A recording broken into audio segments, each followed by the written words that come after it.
Muchas gracias. Vamos a invitar a nuestro pastor Carlos Machado, quien nos trae el tema Un fundamento inconmovible. Prestemos atención, hermanos, y que el Señor nos hable a nuestros corazones. Adelante, pastor.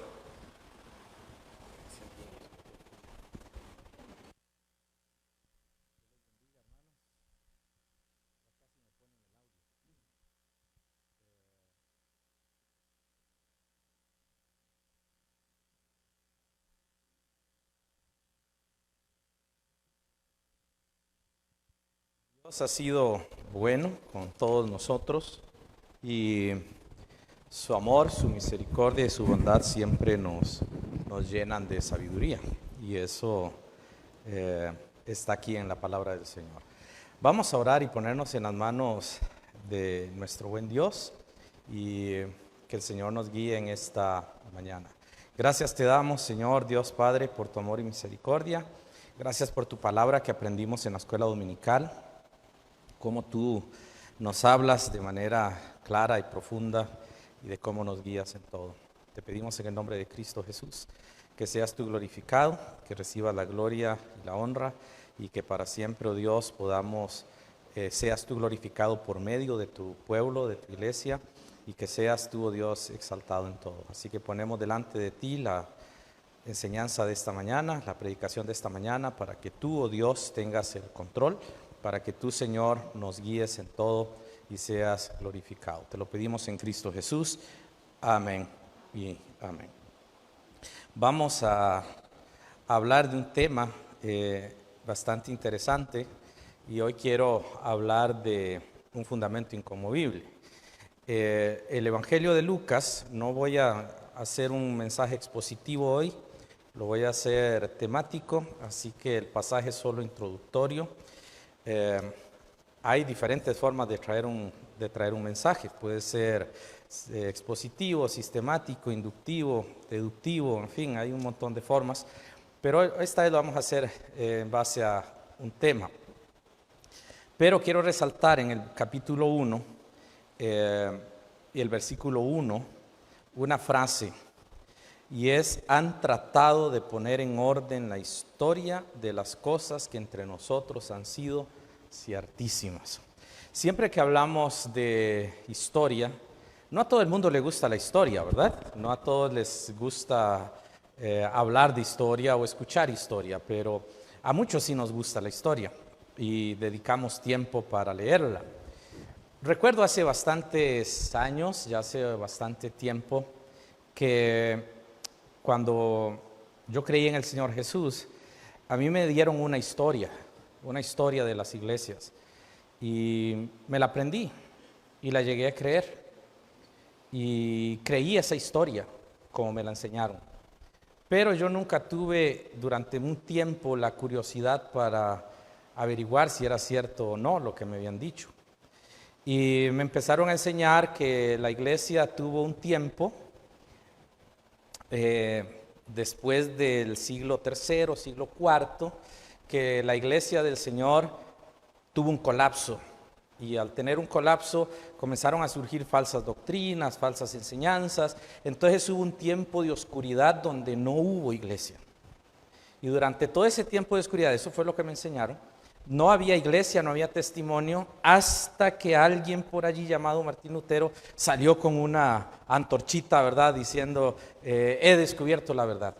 Entonces enseña que la Reforma protestante restauró la iglesia. Y eso yo lo escuché de niño y fue algo que aprendí. Con el pasar de los años, Dios, que es sabio en todo, nos guía y nos conduce. Y comencé a leer la historia y me empecé a dar cuenta que era mentira todo lo que me habían enseñado en ese lugar sobre Martín Lutero y sobre Juan Calvino y sobre otras personas. Y entonces traté de encontrar a alguien o algo o un medio que me dijera qué era la historia real. Hay muchos libros de historia universal, historia secular, que usted puede leer, pero son muy grandes y muy gruesos, y allí está lo que les voy a mencionar ahora. Pero hay un libro resumido, es un libro bastante bonito, que es se llama Una historia de los bautistas. Y es un libro resumido de historia, muy, muy interesante, por si usted lo quisiera buscar. Ahora, yo quiero llegar a algo. Cuando hablamos de la iglesia de Jesucristo, cuando hablamos de la iglesia de nuestro Señor, estamos hablando de algo que nos distingue, algo que nos hace diferentes.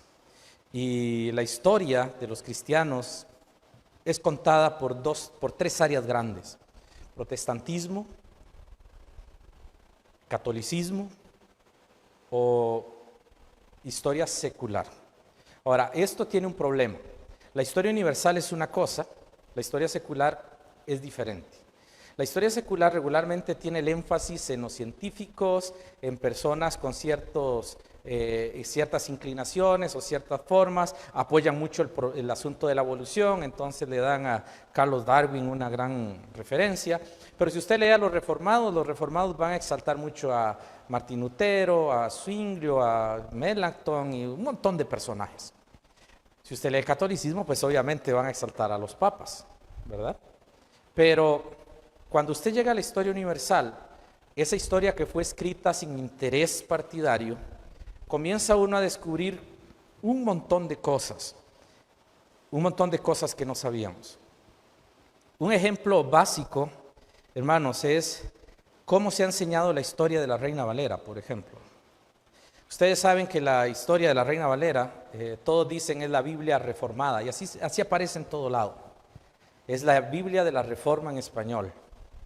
Pero los reformados han tenido que cambiar eso, y ahora se llama una Biblia de la época de la Reforma, porque Casiodoro de Reina no era reformado, y esa parte no la cuentan. Tampoco cuentan que Casiodoro de Reina fue perseguido, odiado, e incluso intentaron quemarlo vivo, y no eran los católicos, eran los protestantes. Y fue acusado de muchas cosas, y él tuvo que andar huyendo ya no solo del catolicismo, sino del protestantismo. Un anabaptista que no quiso ajustarse a las normas que estaban sucediendo en ese tiempo.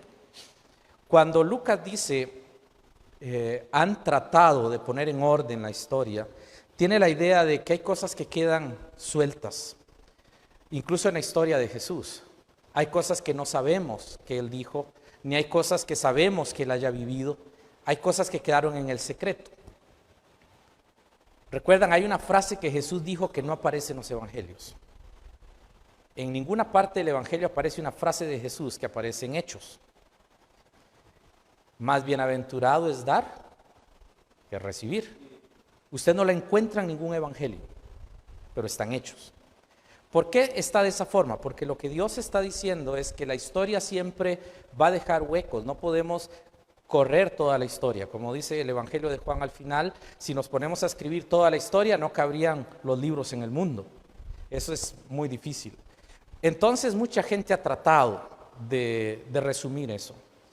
Hoy quiero hablarles primero de la iglesia que Cristo fundó, y la otra semana vamos a hablar un poquito de historia de la iglesia, de los lombardos, tal vez nunca han escuchado hablar de ellos, o tal vez hablamos de los anabaptistas ortodoxos, que tal vez nunca han escuchado, o quizás podemos hablar de las pequeñas iglesias baptistas de Inglaterra, que la mayoría de la gente tampoco la ha escuchado. Cuando nosotros hablamos de un grupo, de una denominación, regularmente oímos una historia basada a sus principios, y creo que es lo que tenemos que hacer nosotros y entender por qué nosotros no celebramos la Reforma Protestante. Nunca hacemos aquí una actividad para los 500, no sé cuántos años de la Reforma Protestante, no hacemos eso. Tampoco tenemos a Zwinglio ni a Lutero, casi la mayoría ni sabe quiénes son, y no es algo que no sea relevante. Pero hoy quiero que empecemos a hablar de la historia de la primera iglesia. Y esto es importante, hermanos, porque cuando pasamos momentos de oleaje en la vida y cuando pasamos momentos difíciles, la fe decae. La gente comete errores, la gente comete pecados, la gente hace todo eso, pero eso es la gente, las personas. La iglesia de Cristo siempre permanece a pesar de todas las circunstancias que pasen. Quiero mencionarles lo primero, que la iglesia de Cristo fue fundada durante su ministerio terrenal aquí en la tierra. Porque las historias, volvemos a lo mismo, tergiversan los contenidos bíblicos. Y a veces no creemos tanto a la Biblia como a lo que la gente nos dice. Un principio básico, hermanos, un principio básico del estudio de la vida espiritual es que usted tiene que conocer su Biblia. Usted tiene que saber qué está leyendo y por qué está leyendo. Cuando uno se encuentra personas que toman el libro de Dios tan a la ligera, no aprenden la palabra de Dios, no pueden crecer en ella. Entonces comienzan a creer ideas. Yo nunca he recomendado, y ustedes saben bien, y lo he dicho entre los pastores también, yo nunca recomiendo una Biblia de estudio. Nos pasa a las del hermano Eric. Tenemos una Biblia y no nos hemos fijado qué dice. Muchos tienen Scofield. Tal vez usted la ha tenido, la Biblia anotada de Scofield. O quizás ha tenido Ryrie. O quizás ha tenido la Biblia de estudio Holman. O tal vez tiene la Biblia de estudio MacArthur. O qué sé yo, la del Diario Vivir. O la Biblia Arcoíris. O cualquiera de esas Biblias de estudio. ¿Sabe cuál es el problema de la Biblia de estudio? Que a usted lo alejan del texto para que usted vea el comentario. La gente cuando dice yo no entiendo la palabra de Dios, regularmente es porque no ha tenido un hábito de leerla y de estudiarla. Siempre que alguien dice es que yo no la entiendo, no tiene hábito de leerla. No sé cuántos entienden el Quijote de la Mancha, porque nadie la lee y no hay hábito de leerlo. Cuando hablamos de la palabra de Dios, hablamos de algo que tenemos que ir aprendiendo. La iglesia de Cristo fue fundada durante su ministerio terrenal. Y lo primero que vemos es que Cristo la estableció en un periodo de tiempo. Varios hermanos tienen ideas y sus pruebas para eso, pero la iglesia de Cristo estuvo fundamentada entre el bautismo de Jesús y la institución de los apóstoles. En ese periodo de tiempo. Eso fue menos de un año, pero no sabemos en qué exactamente, qué fecha sucede eso. Al Señor no le interesa que nosotros sepamos cuándo Él fundó su iglesia. Lo que a Él le interesa es que Él fundó su iglesia y que la hizo y que es su iglesia. ¿Okay? No es del pastor, no es de los líderes, no es nuestra, ni siquiera nosotros nos pertenecemos. La iglesia es de Jesucristo. Ahora, Él instituye entre un periodo de tiempo entre el bautismo y la institución de los apóstoles. Y le quiero probar que Jesús no instituyó la iglesia en Hechos 2. Mucha gente ha dicho que en Hechos 2 nace la iglesia, allí comienza la iglesia. Pero vamos a ver que no es cierto, que no es posible. La iglesia no pudo nacer en Hechos 2. Y lo vamos a demostrar. Vamos a ver un pasaje, Mateo 10, 21. Mateo 10, 21. Y quiero que usted vaya poniéndole la atención a eso, para que usted vea ciertos principios básicos, interesantes de la Biblia. Hechos 10, versículo 21. Hechos 10, 1. Se me añadió un 1 ahí, un 2. Hechos 10, 1. ¿Lo tenemos? Dice así: entonces, llamando a sus 12 discípulos, les dio autoridad sobre los espíritus inmundos. ¿Cuántos está llamando Jesús? 12. Ok, ahora aquí hay algo interesante, el verbo llamar. Porque Él dice que Él llamando a sus 12 discípulos. Yo aquí puedo llamar a alguno de ustedes y decir, es que el pastor llamó a Adriana, o el pastor llamó a don Marcos, o el pastor llamó a don Dinier, o llamó a Eric. El pastor llamó, pero está dando por sentado que había un grupo más grande. Eso es algo importante de considerar. Ahora vamos a ir a otro pasaje, Marcos 6.1. Vamos a Marcos 6.1, por favor. Porque en este pasaje volvemos a encontrar el caso de los apóstoles. Perdón, 6.7. tengo mal los textos. 6:7 dice, después llamó a los 12 y comenzó a enviarlos de dos en dos y les dio autoridad sobre los espíritus inmundos. ¿A quiénes volvió a llamar? A 12. Ahora, les voy a mostrar que en la Biblia ya había más que 12 personas. No habían solo 12 cuando Jesús llama a los 12. Y vamos a verlo en la palabra de Dios, Lucas capítulo 6. Vamos a ver si en ese sí puse bien el versículo. Lucas capítulo 6, el versículo 13. ¿Lo tiene? Vea lo que dice.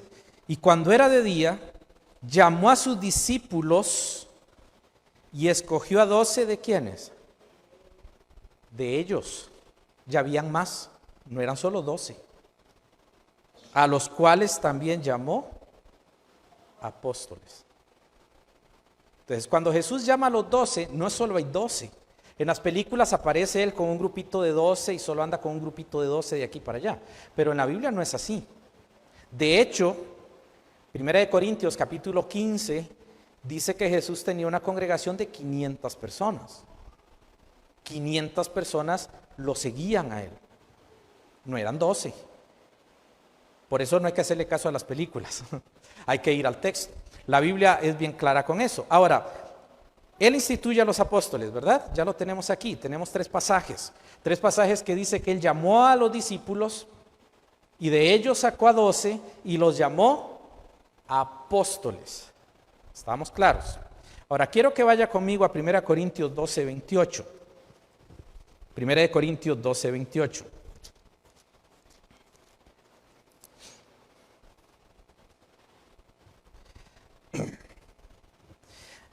La primera frase de ese versículo es esencial. Y aún nos puso Dios, ¿dónde? ¿Dónde los puso? En la iglesia. Primeramente, ¿qué? Apóstoles. ¿Dónde puso los apóstoles Jesús? En la iglesia. ¿Y qué decía Lucas? Que él llamó a sus discípulos, escogió a 12 y los llamó apóstoles. Ahora, este pasaje no es el único. Vamos a Efesios capítulo 4. Efesios capítulo 4. Versículo 11. Y él mismo, esa frase, subráyela ahí, él mismo constituyó ¿qué? Él mismo constituyó a unos apóstoles. ¿Quién fue el que instituyó los apóstoles? Cristo mismo. Pero Pablo dice que fue en la iglesia donde lo hizo. En uno de los estudios de Hebreos, ustedes van a ver cómo la iglesia sí está en el Antiguo Testamento. ¿Sabe que mucha gente dice que no aparece en el Antiguo Testamento? Hay una profecía de la iglesia en el Antiguo Testamento. ¿Qué es un misterio del Antiguo? Sí, es algo que no entendían ellos, pero sí aparece en el Antiguo Testamento. Lo van a ver en Hebreos, pero les voy a adelantar solo lo que dice el pasaje. El pasaje dice, en medio de la congregación te alabaré. Y Hebreos lo utiliza para referirse a la iglesia. Y Mateo, el último capítulo, el capítulo de la Cena del Señor, dice que cuando él terminó de celebrar la cena, cantó un himno. ¿Dónde estaba Jesús? En la iglesia. Aunque Hebreos va a usar congregación, en el griego es eclesía. En medio de la eclesía te alabaré. Dios está instituyendo su iglesia ¿dónde? Antes de morir. Ahora, vamos a Mateo capítulo 18, no vamos a estudiar cada pasaje, lo que dice el pasaje, lo que estoy es demostrando lo que la Biblia enseña sobre la iglesia. Mateo capítulo 18, versículo del 15 hasta el versículo 20, usted tiene el debido proceso para tratar ciertas problemas internos de la iglesia. Dice que si el hermano pega contra ti, va solo. En el verso 16 hay que llevar testigos y eso no se soluciona. Y si no se soluciona, en el verso 17 dice, dilo a la iglesia. Volvemos al mismo principio de interpretación bíblica. En el método inductivo, que es el método más básico para aprender a estudiar la Biblia, es un método muy básico, usted hace 6 preguntas. Y una de esas preguntas es, ¿qué dice el pasaje? Cuando ya usted entra en hermenéutica, sí ya va a haber más cosas, pero una de las cosas es que cuando usted dice, ¿qué ve en el pasaje? Lo primero que yo veo es que el verso 17, el verbo no está en futuro. Él no dice, si no los oyere a ellos, entonces tienen que ir y hablar con la iglesia, cuando esté en la iglesia. No, él da por sentado que la iglesia está. Dilo a la iglesia. Él menciona eso. O sea, Jesús no estaba fuera de la iglesia. Ahora, solo hago una aseveración lógica de sentido común. Si Hechos 2 es donde se funda la iglesia, ¿quién fue el que fundó la iglesia entonces? ¿Quién fue el que vino en Hechos 2? ¿No fue Jesús? Si en Hechos 2 la iglesia fue fundada por el Espíritu Santo. Pero la Biblia es bien clara que el fundamento es Cristo, no hay otro fundamento. Ahora quiero que vayamos a Mateo 26, por favor. Mateo 26, estamos cerquita allí. Vea el versículo 17. El primer día de la fiesta de los panes sin levadura, vinieron los discípulos a Jesús diciéndole, ¿dónde quieres que preparemos para que comas la Pascua? Y allí comienza la narrativa de la cena del Señor. Versículo 26. Y mientras comían, es decir, comían la Pascua, Jesús toma el pan. Observe los verbos. Por eso, hermanos, cuando escogemos una Biblia para estudiar, busque una Biblia que sea bien imparcial. La Reina Valera es bien imparcial. Vea los verbos. Mientras comían, están comiendo y están hablando, y de repente Jesús toma el pan y se pone al frente de ellos y empieza a orar. Detiene todo el movimiento de la comida. Mientras ellos comían, el Señor, dice la Escritura, que toma el pan, bendice, lo parte y da a sus discípulos, y Él dice, tomad, comed, esto es mi cuerpo. No sino esto, es un símbolo. Esto es mi cuerpo, que por vosotros es partido.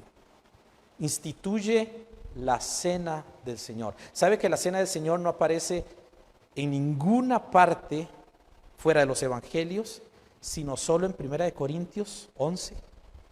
Después no hay un solo lugar donde se hable de la cena del Señor como una institución. Y nosotros celebramos la cena del Señor solo porque lo dice 1 Corintios 11. ¿Sabe por qué celebramos la cena del Señor? Porque está en los evangelios. Y porque es una orden de Jesús dada, donde Él dice en el versículo 29 de Mateo 26, y os digo que desde ahora no beberé más de este fruto de la vid hasta aquel día en que lo beba nuevo con vosotros en el reino de mi Padre. Pero Él ya no la va a tomar, Él tomó una sola vez la cena.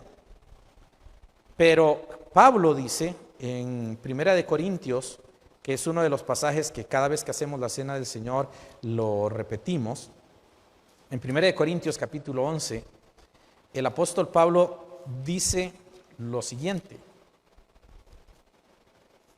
Dice en el versículo 23, porque yo recibí ¿de quién?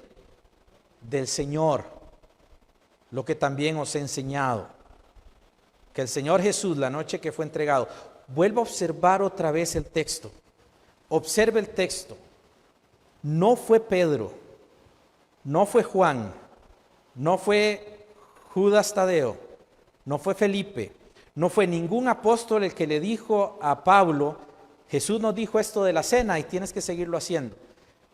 Fue el mismo Señor Jesús quien se le apareció a Pablo y le dice, le narra lo que sucedió allá en la cena y le dice, usted tiene que enseñar eso a las iglesias. ¿Por qué Jesús iba a tomar un elemento antes de la venida del Espíritu Santo para que fuera una señal de la iglesia, un memorial para la iglesia? Que hermano, ya la iglesia estaba. Ya la iglesia había sido instituida por Jesucristo antes de él morir. De hecho, no tendría sentido muchos pasajes en la Biblia sobre lo que Cristo hizo con su iglesia. Lo segundo que vemos en esto es que Cristo estableció su iglesia con una naturaleza permanente. Mateo 16, 18. Las puertas del infierno, las puertas del Hades, de la muerte, no prevalecen contra ¿quién? Pero ¿cuándo lo dijo Jesús? ¿Ya había muerto? No. Él dice, yo te digo que tú eres Pedro, y sobre esta roca edificaré mi iglesia, y las puertas del Hades no prevalecerán contra ella. Edificaré. Otra vez un verbo. En toda la Biblia, cuando se habla de la iglesia instituida, se llama fundamento. Fundamento es la base principal. Pero cuando se habla del término edificar, se habla de lo que sigue en el edificio. Y se utiliza mucho en 1 Corintios capítulo 3. Cristo edificando su iglesia por medio suyo y por medio de mí.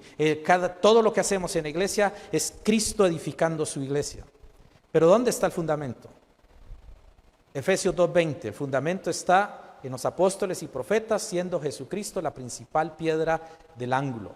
Él puso la piedra, Él fundó su iglesia y Él dijo, yo la edificaré, pero ya estaba. O sea, no simplemente está diciendo, voy a empezarla en un futuro, no, Él está diciendo, ya puse el fundamento, yo la voy a edificar, yo soy el que la voy a hacer. Yo voy a hacer que la iglesia sea lo que yo quiero que sea, es mi iglesia. Ustedes no la edifican, yo la edificaré.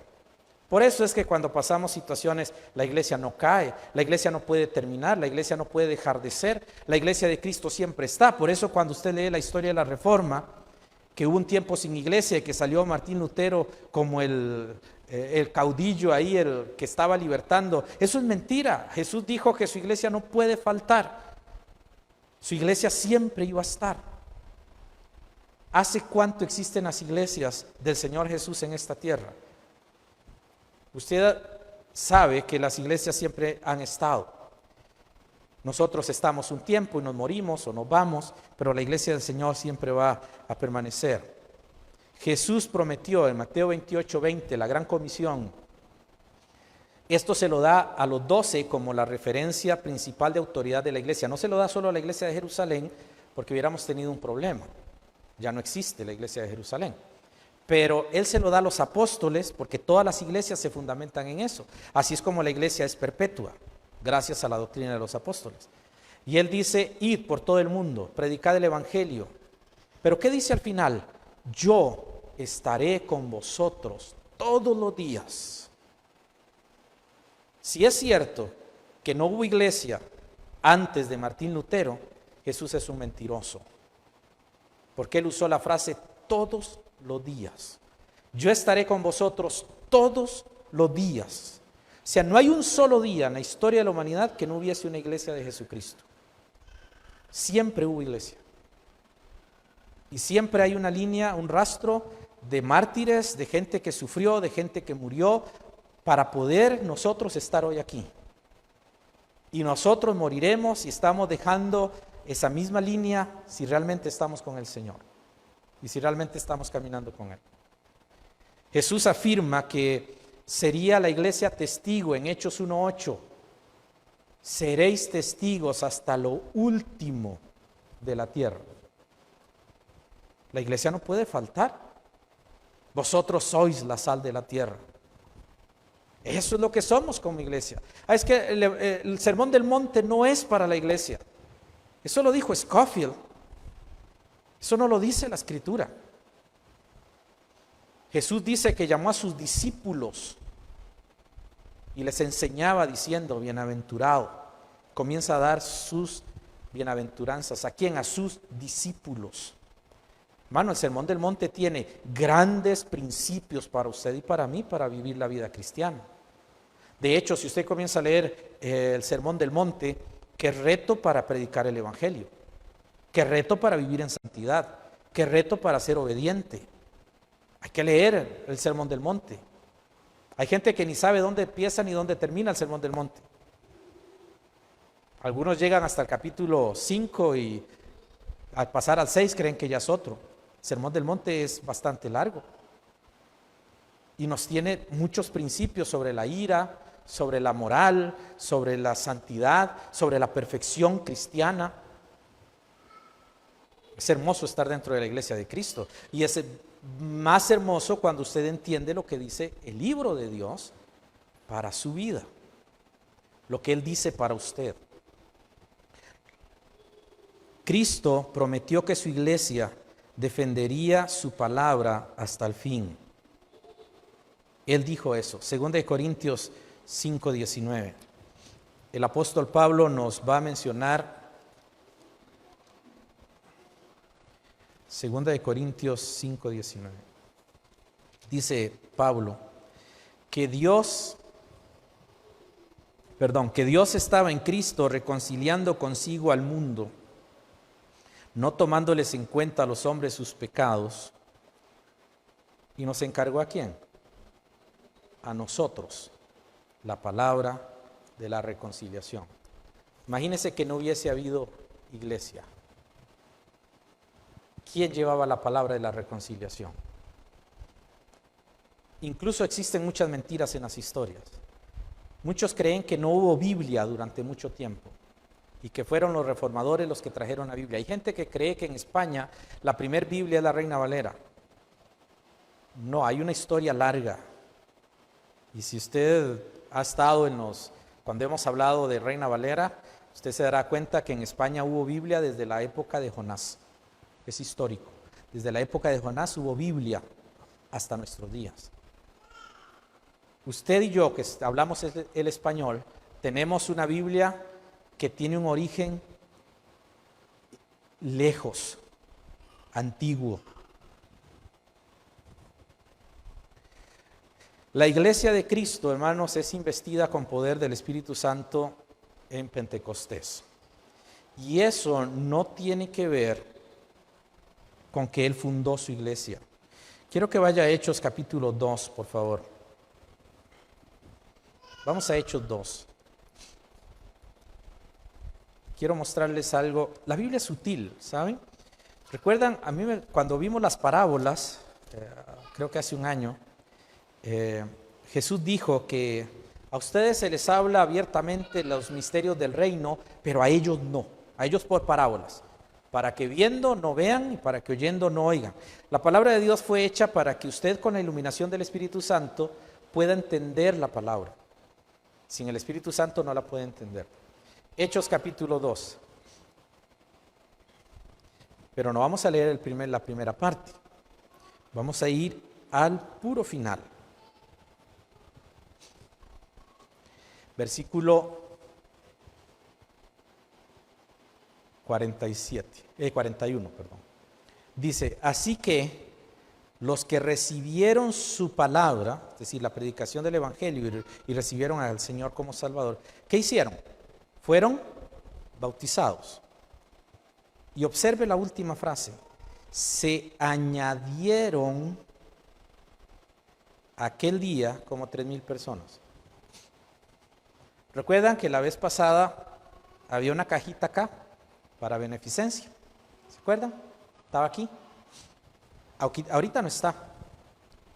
Si yo tomo algo y digo, voy a añadir algo a beneficencia y lo pongo aquí, ¿ustedes qué van a decir? No estoy añadiendo nada, estoy tirando las cosas. Yo añado donde existe algo. Yo añado donde hay algo. Si no hay nada, yo inicio. Porque como no hay nada, entonces yo inicio y traigo algo para iniciar. Yo no puedo añadir donde no se ha iniciado. La Biblia dice que las personas fueron añadidas por el bautismo a la iglesia. Versículo 47. La última parte, el último párrafo. Y el Señor añadía cada día a la iglesia los que habían de ser salvos. Utiliza los mismos verbos de añadir. Ya la iglesia estaba. Hechos 2 no es la fundación de la iglesia, es el bautismo del Espíritu Santo que viene sobre la iglesia. Pero no tiene nada que ver con fundar la iglesia en Hechos 2. Hemos creído a veces cosas que dicen los teólogos, no lo que dice el texto bíblico. Observe un pasaje que es muy significativo, Hechos 20:28, ya que estamos en Hechos, vamos a Hechos 20:28.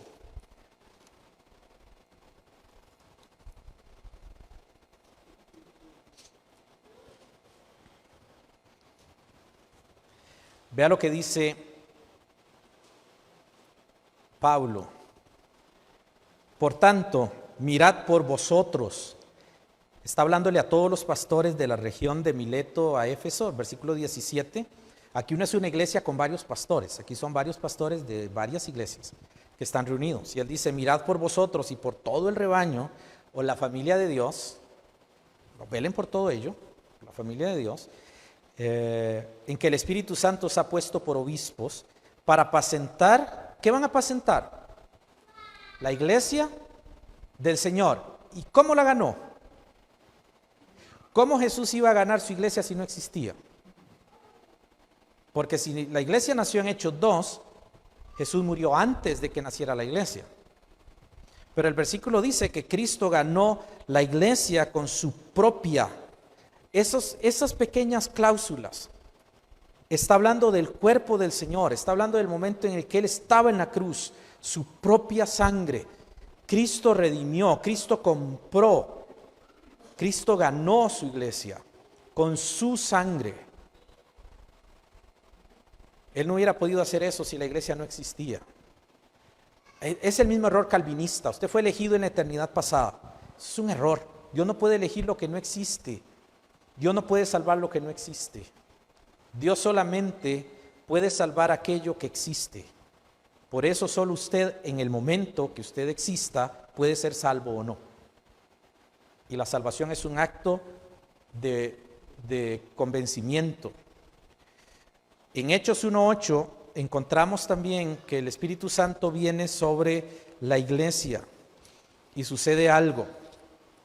El Señor Jesús nos dice allí, pero recibiréis poder cuando haya venido sobre vosotros el Espíritu Santo y me seréis testigos en Jerusalén, en toda Judea, en Samaria y hasta lo último de la tierra. Recibiréis poder. Él no dijo, fundaré mi iglesia aquí. Él da por un hecho que ya estaba. Eso es igual que el bautismo. He oído gente decir, es que el bautismo de Juan no es el bautismo cristiano. ¿Dónde dice eso la Biblia? ¿Dónde? No hay un solo pasaje que diga eso. Si yo digo que el bautismo nuestro no es igual que el bautismo de Juan, estoy diciendo que el bautismo de Juan, que fue dado por el Padre, no duró nada. ¿Por qué Jesús no cambió el bautismo? No vamos a ver los textos porque es mucho, pero ¿por qué Jesús no recibió a Pedro y a Juan y les dijo, tengo que volverlos a bautizar? Juan capítulo 4, versículo 2 dice que Jesús no bautizó a nadie en agua. Él aceptó el bautismo de Juan sobre sus discípulos.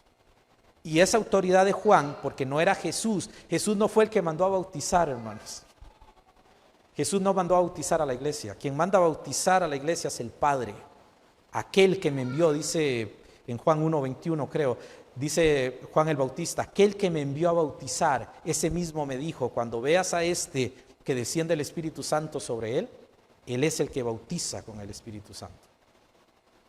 No es, hermanos, lo que muchas veces nos han dicho. Cuando leemos el pasaje con la letra pequeña, nos damos cuenta cómo a veces nos han engañado con doctrinas y enseñanzas que no están en la palabra de Dios. El bautismo de Juan es el mismo que seguimos practicando, es el bautismo enviado por el Padre.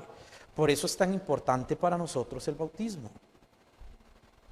No es una ocurrencia de Jesús, no es una ocurrencia de un apóstol, es una orden de Dios el Padre. La iglesia se autoriza para llevar el evangelio en el discipulado, ya lo vimos en la gran comisión. Ir, ese verbo está es un participio en griego y es yendo a hacer discípulos. Hacer discípulos, esa es la orden, hacer discípulos. ¿Y cómo los hago?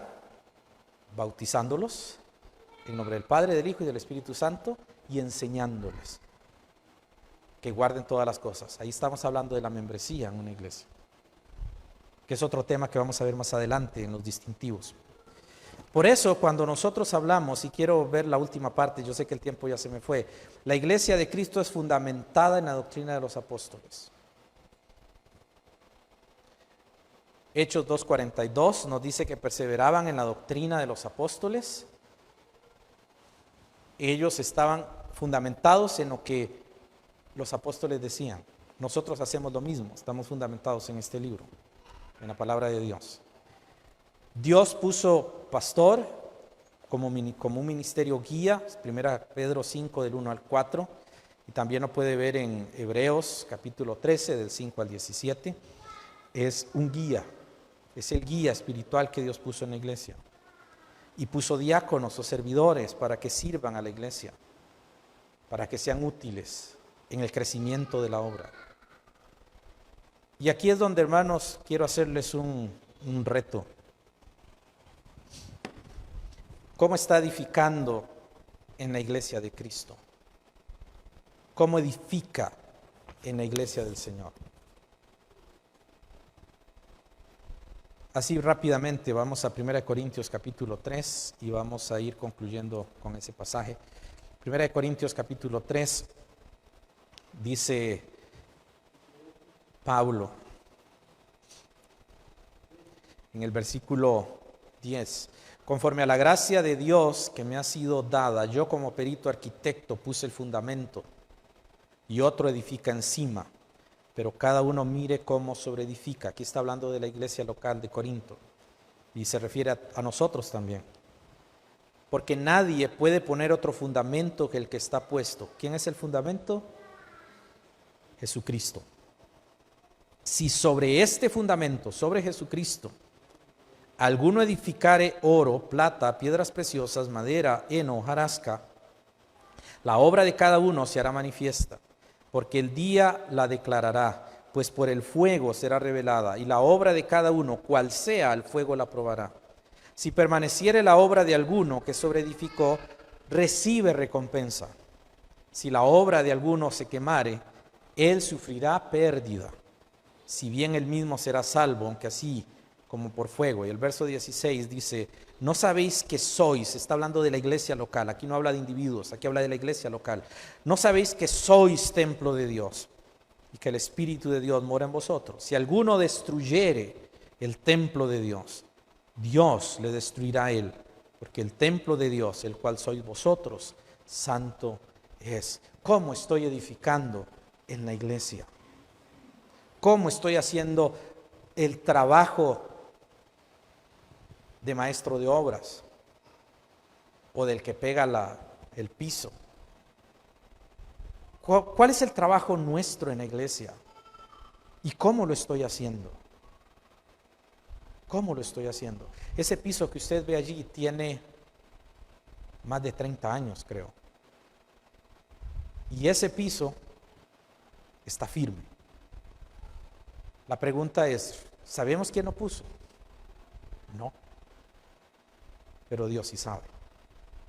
Cuando nosotros edificamos, tenemos que edificar con calidad, aunque nadie más sepa, aunque solo Dios sepa. Y yo tengo que edificar para que la iglesia crezca, para que la iglesia sea más fuerte. Cuando hablamos de distintivos, hermanos, y quiero cerrar esa parte, y hablamos de los distintivos bautistas, estamos hablando de principios bíblicos. Saben, mucha gente ha tratado de encasillar a los bautistas en una denominación. No somos una denominación. ¿Saben cómo es una denominación? Si usted entra a los nazarenos, todos creen igual. Y hay una cúpula que maneja todas las iglesias. Si usted va a las asambleas de Dios, todos creen igual. Si usted va a una iglesia evangélica, todos creen igual. Todas las iglesias creen igual. Todas se unen a un credo, a una confesión de fe. Pero nosotros tenemos un dicho donde hay 2 bautistas, hay 3 opiniones diferentes. Porque nosotros no somos regidos por nadie, más que por la palabra de Dios. Y aunque podemos tener la misma doctrina, en la práctica somos diferentes. Porque cada iglesia es independiente. Cada iglesia es autónoma. Cada iglesia es soberana en sus asuntos. Cada iglesia tiene la presencia de Dios y Dios dirige a la iglesia. No evangelizamos igual. No trabajamos igual. Porque nosotros no tenemos un credo ni tenemos una confesión para seguir, aunque cada iglesia tiene una declaración de fe para mantener el orden, pero esa declaración de fe no rige a otras iglesias. Cada iglesia es independiente. Eso es lo que somos nosotros. Y cuando hablamos de eso, hermanos, mucha gente se ofende por el término. ¿Y sabe por qué se ofenden? Porque los estamos sacando del esquema. No somos igual que los demás. Somos muy diferentes. Me gustaría que usted esté un día en una reunión de pastores bautistas y usted oiga a los pastores conversar y hablar y dialogar sobre teología. Usted se va a asombrar el montón de opiniones que hay, pero aprendemos a respetarnos, porque hemos aprendido que Dios es el que da la palabra. Ahora, en las doctrinas esenciales todos creemos igual. Las secundarias diferimos un poco, pero Dios nos sostiene por este libro, no nos sostiene por una declaración de fe aparte. Somos quienes practicamos una frase: solamente la Biblia. En todas las iglesias hay algo más, pero entre nosotros no. Solo la Biblia es nuestra declaración de fe. Nos estamos distinguiendo como iglesia del Señor. Nos estamos distinguiendo como una iglesia que ama a Jesús.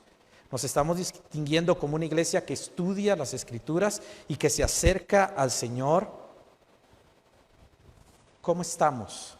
¿Dónde está su mirada? ¿En el libro de Dios o en el hermano que está a la par? Todos vamos a fallar, todos vamos a pecar, solo Cristo no. Así que, ¿dónde vamos a tener los ojos puestos? ¿Qué dijo Pablo en Hebreos? Puestos los ojos en Jesús. En Jesús. Ni siquiera en la iglesia. La iglesia es de Cristo y tiene distintivos, pero los va a tener cuando tenga su mirada puesta en Jesús.